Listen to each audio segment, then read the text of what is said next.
texto que vamos meditar hoje é um trecho do capítulo 14 de São Mateus. Antes dessa passagem, encontramos o relato da multiplicação dos pães. Nesse relato, aquele pão multiplicado sobrou em 12 cestos. Aqui temos o número 12. Isso é claramente um cesto para cada discípulo. O que os discípulos fizeram com esse pão? Eles claramente o levaram consigo. E hoje devemos acompanhar aqueles 12 para ver onde eles levam esse pão, onde eles levam essa proposta de um novo mundo, que é o mundo que nasce da partilha realizada por esses primeiros cristãos. Vejamos agora a ordem que Jesus dá a esses discípulos. A questi discepoli. Depois da multiplicação dos pães, Jesus mandou que os discípulos entrassem na barca e seguissem à sua frente para o outro lado do mar, enquanto ele despediria as multidões. Depois de despedi-las, Jesus subiu ao monte para orar a sós. A noite chegou e Jesus continuava ali, sozinho. Lassù, da solo.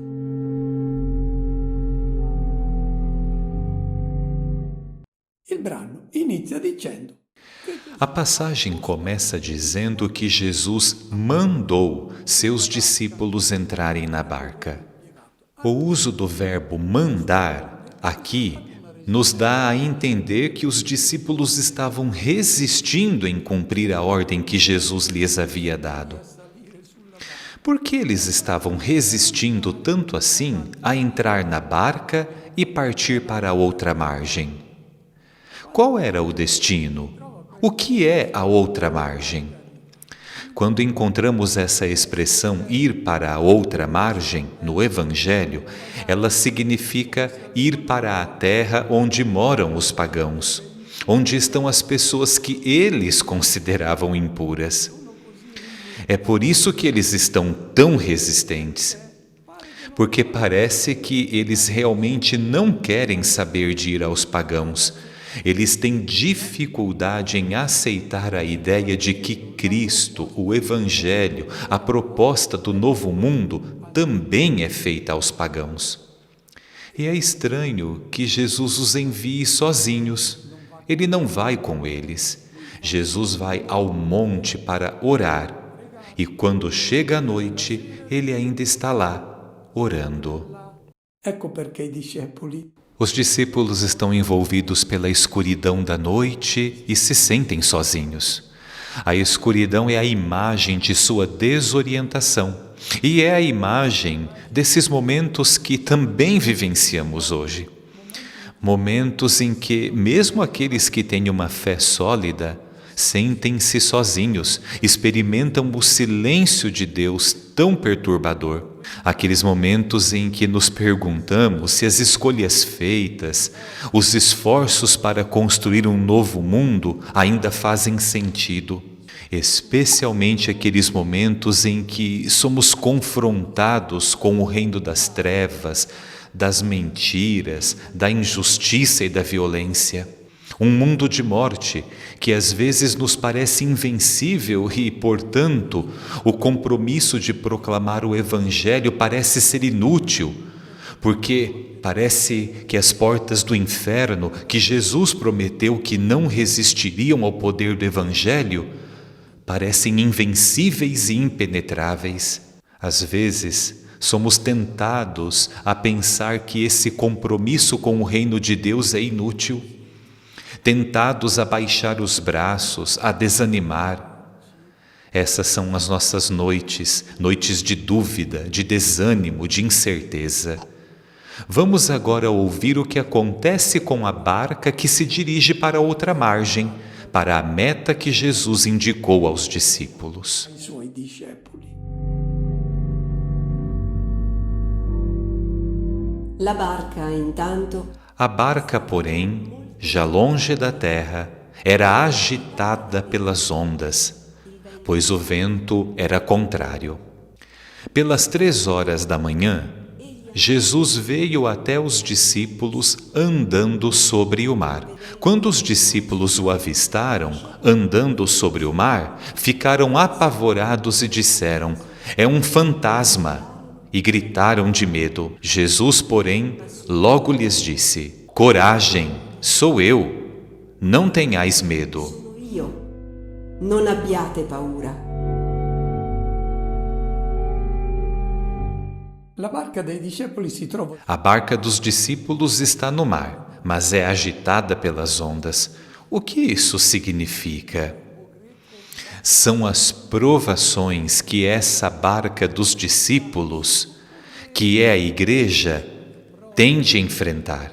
As ondas atormentam, quase torturam os discípulos e significam as provações inevitáveis que a comunidade cristã sempre terá de enfrentar. Nós também as experimentamos hoje. São as ondas do mundanismo que propõem valores que são o oposto do Evangelho. E são valores atrás dos quais todos correm.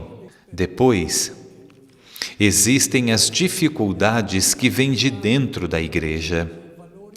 São os escândalos, a dureza de coração em ouvir a palavra de Deus, o apego a tradições ultrapassadas que não têm nada a ver com o Evangelho.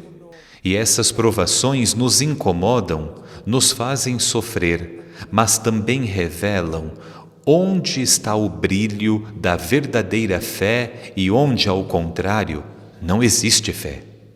Depois tem o vento contrário. É um vento assustador que coloca a barca em perigo. Os discípulos estão nessa situação dramática e não sentem a presença do Mestre com eles. Perto do fim da noite, eis que Jesus aparece andando sobre as ondas do mar.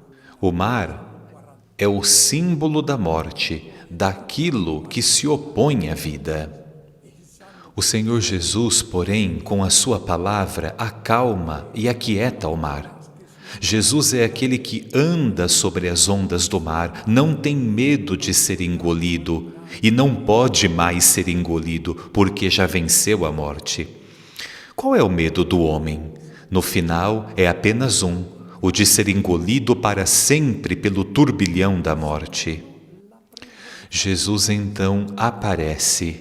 Os discípulos estão na barca e devem realizar a tarefa que Jesus lhes confiou: anunciar o Evangelho. Jesus caminha sobre as águas. A morte não tem poder sobre ele, pois ele possui vida divina. Ele passou pela morte biológica, mas a morte biológica não tem poder sobre a vida de Deus. Esse é o significado dessa imagem de andar sobre as águas. Os discípulos não o reconhecem. Acreditam que estão vendo um fantasma. Por que eles não o reconhecem? O evangelista Mateus está apresentando para nós, por meio da linguagem bíblica, a situação das comunidades cristãs de seu tempo, angustiadas e provadas, e o evangelista quer iluminá-las. Jesus está com as comunidades todos os dias até o fim do mundo, como prometeu, não fisicamente, como quando andava com elas pelas ruas da Palestina. Ele está presente de uma maneira diferente. Os discípulos, assustados e atônitos, pensaram que estavam vendo um fantasma. Não é fácil perceber a presença do ressuscitado na comunidade cristã. Somente aos olhos da fé ele é reconhecível. Também hoje, tentemos nos perguntar se o Cristo em quem acreditamos não é talvez apenas um fantasma. Não o sentimos realmente presente ao nosso lado em momentos de alegria e tristeza.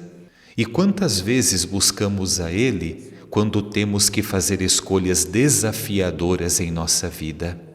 Muitas vezes, ele é apenas um fantasma.